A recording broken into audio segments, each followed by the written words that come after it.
नमस्कार दोस्तों, Haryana study IQ YouTube channel पर आप सभी का बहुत बहुत स्वागत है।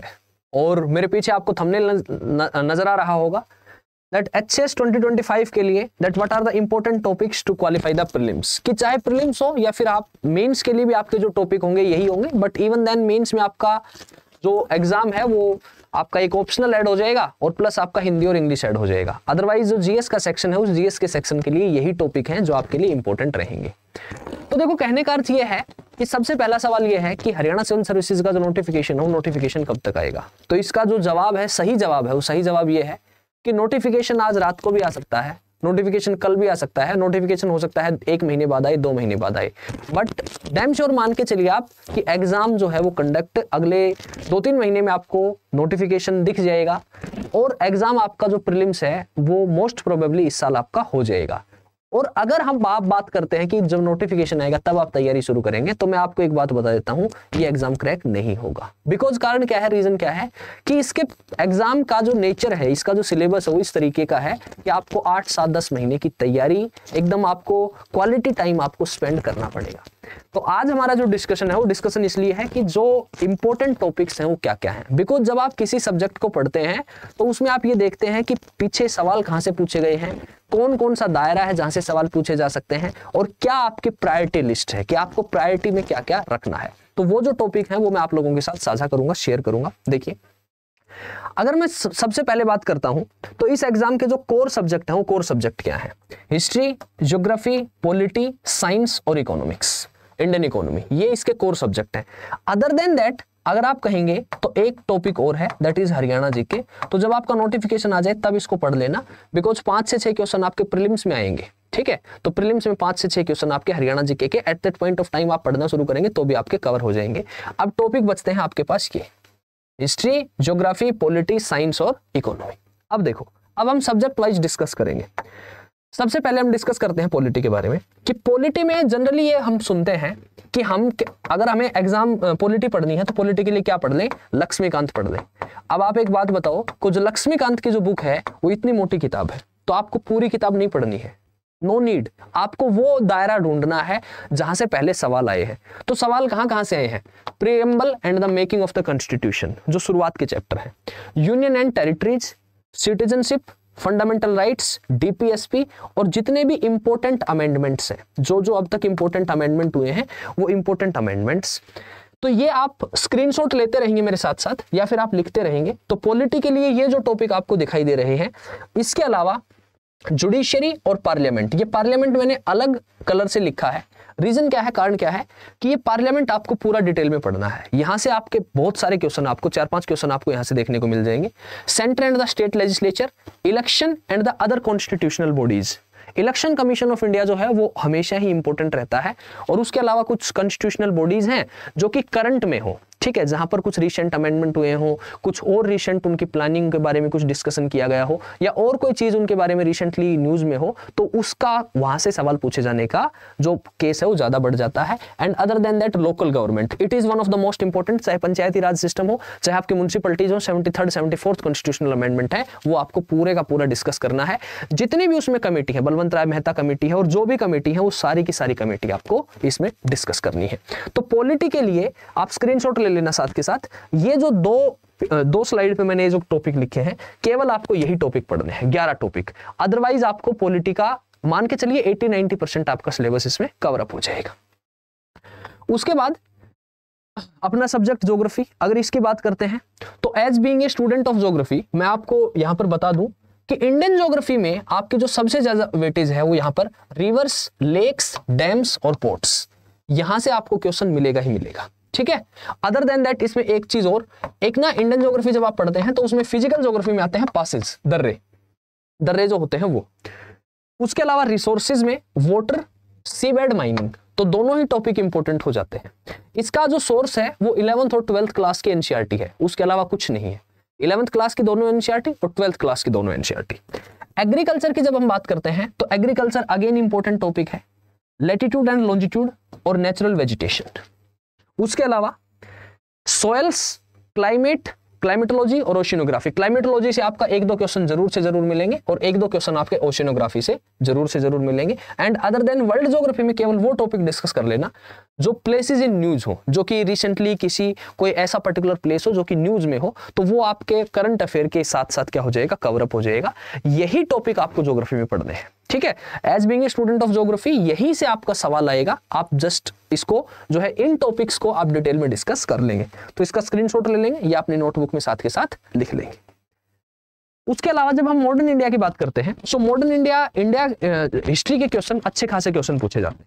तो हिस्ट्री के क्वेश्चन में देखेंगे that advent of the Europeans, यूरोपियों का आगमन, revolt of 1857, partition of Bengal, struggle for Swaraj, 1917 से 1929 के बीच में जो इवेंट्स हुए वो सारे इवेंट 1917 से 1929 के बीच में।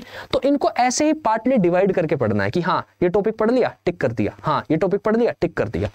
Then freedom struggle between 1930 to 1940, 1930 के 40 के बीच में जो फ्रीडम स्ट्रगल चल रहा था उसमें जो इवेंट हुए। एंड टुवर्ड्स फ्रीडम, जब हम 1940 से और 1946 के बीच जब सेकेंड वर्ल्ड वॉर शुरू होता है, एंड देन आफ्टर फिर जो हमारी कॉन्स्टिट्यूंट असेंबली की जो डिमांड थी वो मांग मान ली जाती है, ठीक है, और संविधान सभा फिर अपना काम शुरू कर देती है। तो वो जो दौर था, वो जो समय था, उस समय के बारे में जितने भी इवेंट हुए, वो जो भी टॉपिक हैं वो सारे आपको यहाँ से पढ़ने हैं। Other than that Indian partition, और 1947 में जब पार्टीशन हो जाता है पार्टीशन में कांग्रेस सेशन जितने भी हुए हैं, एंड सोशियो रिलीजियस मूवमेंट्स, जो भी सोशियो रिलीजियस मूवमेंट रहे हैं। देखो चाहे यूपीएससी का एग्जाम हो, चाहे हरियाणा सिविल सर्विसेज का एग्जाम हो, ये टॉपिक हमेशा इंपॉर्टेंट रहता है। Press, education and the social reforms, और जितने भी वाइसरॉय और गवर्नर जनरल्स हैं वो। उसके अलावा एंशिएंट और मेडिवल की बात करते हैं तो स्टोन एज और वैदिक एज, और आप देखेंगे लास्ट ईयर अच्छे खासे क्वेश्चन पूछे गए हैं। अगर एंशिएंट की बात करते हैं और मेडिवल, एंशिएंट और मेडिवल की बात करते हैं तो अच्छे खासे सवाल यहाँ पे आए हुए हैं। Indus valley civilisation, Mauryan empire, Jainism and Buddhism. So Jainism and Buddhism तो हमेशा ही फेवरेट टॉपिक रहता है, ठीक है। Mauryan empire and the Sangam empire, Gupta empire, उसके बाद दिल्ली सल्तनत, Vijayanagar Bahmani, Mughal empire, temple architecture and the sculpture and the poetry. ये जो चीजें हैं ये आपके आर्ट एंड कल्चर में आते हैं। स्कल्पचर हो गया, पोएट्री हो गया, लिटरेचर हो गया, टेम्पल आर्किटेक्चर हो गया। ये जो टॉपिक हैं, ये टॉपिक आपको जितने भी प्रीवियस ईयर क्वेश्चन आए हैं, वो प्रीवियस ईयर क्वेश्चन आप कहेंगे सर हरियाणा सिविल सर्विसेज के प्रीवियस ईयर क्वेश्चन तो कम ही मिलेंगे। आपको यूपीएससी के जितने भी क्वेश्चन आए हुए हैं वो एक बार लगा लो, सारे क्वेश्चन लगा लो एक बार, ठीक है। तो आप वो सारे क्वेश्चन लगा लेंगे तो अच्छा लिस्टिंग कर लेनी है टॉपिक्स की। ये टॉपिक पढ़ लिया, लिस्ट कर दिया, उस पे एक बार रिवीजन हुआ, एक बार टिक मार दी, दूसरी बार रिवीजन हुआ, 2 बार टिक मार दी, तीसरी बार रिवीजन हुआ, तीसरी बार टिक मार दी। तो उससे क्या होगा, आपका कॉन्फिडेंस बिल्ड होता रहेगा कि हाँ यार ये तो मैंने 3 बार पढ़ लिया, 4 बार पढ़ लिया, तो यहां से सवाल फंसेगा तो मैं कर दूंगा। आगे अगर हम इकोनॉमी की बात करते हैं तो इकोनॉमी में सबसे पहले एग्रीकल्चर। सो एग्रीकल्चर हमारा ज्योग्राफी में भी आता है, एग्रीकल्चर हमारा इकोनॉमी में भी आता है। First 5 year plan, second 5 year plan, कहां पर कौन कौन से डेवलपमेंट हो रहे थे। मॉनेटरी पॉलिसी, बैंकिंग, इंडस्ट्रीज, जितनी भी इंडस्ट्रीज हैं, अगेन ये एग्रीकल्चर और इंडस्ट्री दोनों ज्योग्राफी में भी हैं, दोनों इकोनॉमी में भी हैं, दोनों क्या करते हैं, ओवरलैप करते हैं, ठीक है। मैंने करवा भी रखे हैं ये दोनों टॉपिक। इन्वेस्टमेंट, उसके अलावा जीडीपी, नेशनल इनकम, इन्फ्लेशन और डिमांड एंड सप्लाई, ये आपका कोर जो इकोनॉमी का सेक्शन है। Other than that monetary policy, planning, schemes, taxation, trade, fiscal policy और सोशल, अगर हम सोशली बात करें तो unemployment and the poverty. Economy का जो वेटेज है, वो इकोनॉमी का वेटेज आप मान के चलिए 8-7 क्वेश्चन आपको देखने को मिलते हैं, केवल और केवल यही टॉपिक आपको पढ़ने हैं इकोनॉमी में। तो ये आपको मैंने बता दिया है, इसका स्क्रीनशॉट लेना चाहो स्क्रीनशॉट ले लेना, इसको पढ़ना चाहो पढ़ लेना, लिखना चाहो लिख लेना, नोट डाउन कर लेना इसको। और अब एक टॉपिक बचता है, एक सब्जेक्ट बचता है। मैंने हिस्ट्री बता दिया आपको, ज्योग्राफी बता दिया मैंने आपको, पॉलिटी बता दिया मैंने आपको, इकोनॉमी बता दिया, साइंस। साइंस के लिए आपको क्या करना है, 9th और 10th क्लास की जो एनसीईआरटी है, 9th और 10th क्लास की जो एनसीईआरटी है, मैं पर्टिकुलर किसी टॉपिक को नहीं लिखूंगा, वो सारे ही टॉपिक इंपॉर्टेंट है। साइंस एंड टेक के क्वेश्चन कम पूछे जाते हैं, और जो साइंस के जो कोर साइंस का पोर्शन है वो 9th और 10th क्लास की एनसीईआरटी आप यहां से पढ़ लेंगे, दैट्स इट।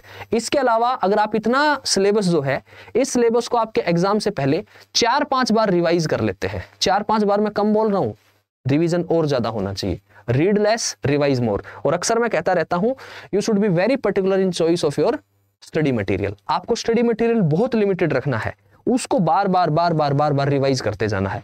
ये जो टॉपिक हैं ये आपके क्या हैं, ये आपके कोर टॉपिक्स हैं, ये आपका कोर एरिया है, ये आपके कोर सब्जेक्ट हैं।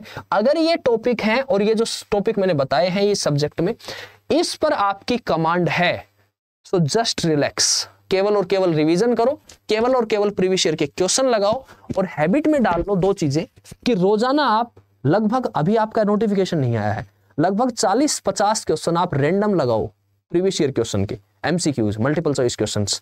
अदर देन दैट आप रोजाना आंसर राइटिंग करो, 2 क्वेश्चन जरूर लिखो, ठीक है। मेरी टेलीग्राम आईडी है geography by Narendra sir, NARENDRA। अगर कोई डाउट होता है इससे रिगार्डिंग आप मेरे से पूछो and feel free to ask me anything, तो वहां पे आप मेरे से कांटेक्ट कर सकते हैं, जुड़ सकते हैं। और अगर इन टॉपिक जो मैंने आपको बताए हैं, सब्जेक्ट जो मैंने बताए हैं, यहां पर इन टॉपिक पे आप मास्टरी कर लेते हो, सो आपका प्रीलिम्स कभी नहीं रुकने वाला है। आपका मेंस का जो सेक्शन होगा, मेंस का जो पेपर होगा, जो जीएस का पेपर होगा, उस जीएस के पेपर के लिए यही टॉपिक इंपॉर्टेंट है।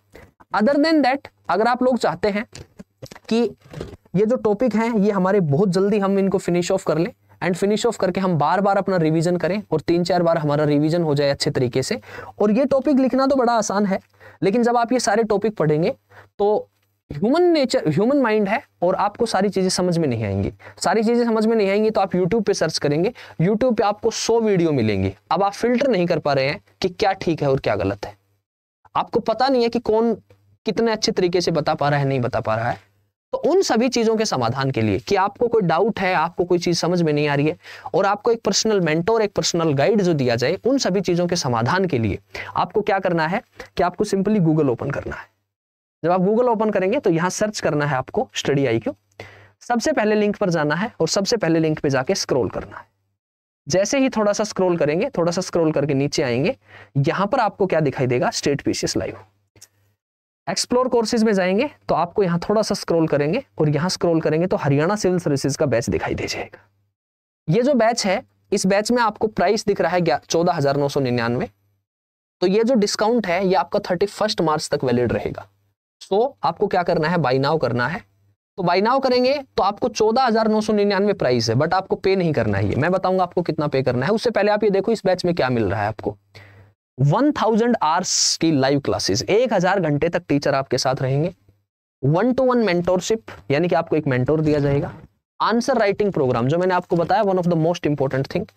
प्रीलिम्स टेस्ट सीरीज की, जो मैंने आपको बताया कि रोजाना आप 50 क्वेश्चन लगाएंगे। अब उसका डिस्कशन कहां से होगा, कौन सा सही है कौन सा गलत है, उन सभी चीजों के लिए। प्लस हैंड रिटन नोट्स, मैंने आपको बताया कि आपको बड़ी बड़ी किताबें बंडल खरीद के और अलमीरा में नहीं रखने हैं, आपको लिमिटेड जो है वो पोर्शन रखना है। Live classes and there is comprehensive coverage of each and every topic, हर टॉपिक को आपको थोरोली पढ़ना है। और ये जो चीजें हैं ये आपको क्या करना है, सिंपली यहाँ पर आपको 2 ऑफर्स अवेलेबल है। यहाँ क्लिक करेंगे, यहाँ कूपन कोड लगाएंगे और यहाँ कूपन कोड क्या लगाना है आपको, यहाँ कूपन कोड लगाना है आपको NK Live, NKLIVE। और जैसे ही आपने कोड अप्लाई किया आपको यहाँ एक जादू दिखेगा और आपको 3000 रुपए का डिस्काउंट मिल गया। यानी कि you have to use the code NK Live। और इस कोर्स की जो वैलिडिटी है वो है 24 महीने, 2 साल तक, यानी कि 1 साल के 6000। तो 1 साल के 6000, तो महीने का अगर आप मंथली देखें तो 500 रुपए के समथिंग आपका खर्चा है। तो इस कोड को यूज करें, इस बैच से जुड़े और आपके जो डाउट्स हैं उन सभी डाउट्स, उन सभी क्वेरीज को हमारे साथ जुड़ के पूरा करें। तो इसी नोट के साथ आज रोकना चाहूंगा, मुलाकात करते हैं नेक्स्ट सेशन में। तब तक के लिए bye bye, see you, take care, best of luck.